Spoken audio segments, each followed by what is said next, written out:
আসসালামু আলাইকুম রহমতুল্লাহি ওবরকাতুহ। ইবনে মাসুদ রাদিয়াল্লাহু তাআলা আনহুমা বলেন, রসুল সাল্লাল্লাহু আলাইহি ওয়াসাল্লাম বলেছেন, সবার শেষে এক ব্যক্তি জান্নাতে প্রবেশ করবে। সে একবার সামনে হাঁটবে, আবার একবার ওপর হয়ে পড়ে যাবে। জাহান্নামের আগুন তাকে ঝাপটা দিবে। অগ্নিসীমা অতিক্রম করার পর সে তার দিকে ফিরে দেখবে এবং বলবে, সে সত্তা কত মহিমাময়, যিনি আমাকে তোমার থেকে নাজাত দিয়েছেন। তিনি আমাকে এমন জিনিস দান করেছেন যা পূর্বে বা পরে কাউকেও প্রদান করেননি। এরপর তার সামনে একটি গাছ উদ্ভাসিত হয়ে উঠবে, যা দেখে সে বলবে, হে প্রতিপালক, আমাকে এ গাছটির নিকটবর্তী করে দিন, যেন আমি এর ছায়া গ্রহণ করতে পারি এবং এর নিচে প্রবাহিত পানি থেকে পিপাসা নিবারণ করতে পারি। আল্লাহ তাআলা বলবেন, হে আদম সন্তান, যদি আমি তোমাকে তা দান করি, তবে হয়তো তুমি আবার অন্য একটির প্রার্থনা করে বসবে। তখন সে বলবে, না হে প্রভু, এর অতিরিক্ত কিছু চাইব না। সে বলে আল্লাহ তাআলা নিকট কসম করবে এবং আল্লাহ তার অজর গ্রহণ করবে, কারণ সে এমন সব জিনিস প্রত্যাখ্য করেছে যা দেখে ধৈর্য ধারণ করা যায় না। অতএব আল্লাহ তাআলা তাকে ওই গাছটির নিকটবর্তী করে দিবেন, আর সে তার ছায়া গ্রহণ করবে ও পানি পান করবে। তারপর সেখানে আবার একটি গাছ উদ্ভাসিত হয়ে উঠবে, যেটি প্রথমটি অপেক্ষা অধিক সুন্দর। এটি দেখেই সে প্রার্থনা করবে, হে প্রভু, আমাকে এ গাছের নিকটবর্তী করে দিন, যেন আমি তা থেকে পানি পান করতে পারি এবং এর ছায়া গ্রহণ করতে পারি। এরপর আর কিছুর প্রার্থনা করব না।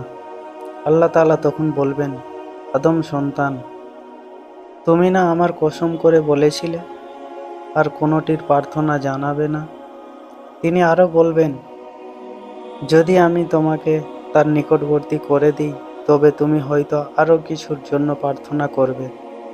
তখন সে আর কিছু চাইবে না বলে কসম করবে। আল্লাহ তাআলা তার এ অজর কবুল করবেন, কারণ সে এমন সব জিনিস প্রত্যাখ্য করেছে যা দেখে ধৈর্য ধারণ করা যায় না। যাই হোক, তিনি তাকে তার নিকটবর্তী করে দিবেন, আর সে এর ছায়া গ্রহণ করবে ও পানি পান করবে। এরপর আবার জান্নাতের দরজা কাছে আরেকটি গাছ উদ্ভাসিত হয়ে উঠবে। এটি পূর্বের দুটি গাছ অপেক্ষার অধিকতর সুন্দর। তাই সে বলে উঠবে, হে প্রতিপালক, আমাকে এই গাছের নিকটবর্তী করে দিন, যেন আমি এর ছায়া গ্রহণ করতে পারি ও পানি পান করতে পারি। আমি আর কিছুই প্রার্থনা করব না। আল্লাহ বলবেন, হে আদম সন্তান, তুমি আমার নিকট আর কিছু চাইবে না বলে কসম করনি? সে উত্তরে বলবে, অবশ্যই করেছি, হে প্রভু, তবে এটিই শেষ, আর কিছু চাইব না। আল্লাহ তার অজর গ্রহণ করবেন, কারণ সে এমন সব জিনিস প্রত্যাখ্য করেছে যা দেখে ধৈর্য ধারণ করা যায় না। তিনি তাকে এর নিকটবর্তী করে দিবেন। যখন তাকে নিকটবর্তী করে দেওয়া হবে আর জান্নাতের কণ্ঠস্বর তার কানে ধ্বনিত হবে, তখন সে বলবে, হে প্রতিপালক, আমাকে জান্নাতে প্রবেশ করিয়ে দিন। আল্লাহ বলবেন, হে আদম সন্তান, তোমার কামনা কোথায় গিয়ে শেষ হবে? আমি যদি তোমাকে পৃথিবী এবং তার সমপরিমাণ বস্তু দান করি, তবে কি তুমি পরিতৃপ্ত হবে? সে বলবে, হে আমার প্রতিপালক, আপনি আমার সাথে ঠাট্টা বিদ্রূপ করছেন, অথচ আপনি তো সারা জাহানের প্রতিপালক। এ কথাটি বর্ণনা করতে গিয়ে বর্ণনাকারী ইবনে মাসুদ রাদিয়াল্লাহু তাআলা আনহুমা হেসে ফেললেন আর বললেন, রসুল সাল্লাল্লাহু আলাইহি ওয়াসাল্লাম অনুরূপই হেসেছিলেন। সাহাবীগণ জিজ্ঞেস করেছিলেন, হে আল্লাহর রসুল সাল্লাল্লাহু আলাইহি ওয়াসাল্লাম, কেন হাসছেন?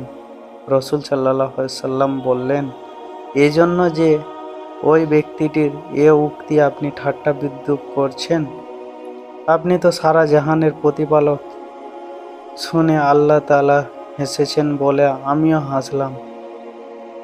যাই হোক, আল্লাহ তাআলা তাকে বলবেন, তোমার সাথে ঠাট্টা করছি না, মনে রেখো আমি সকল ইচ্ছার ওপর ক্ষমতাবান। সহিহ মুসলিম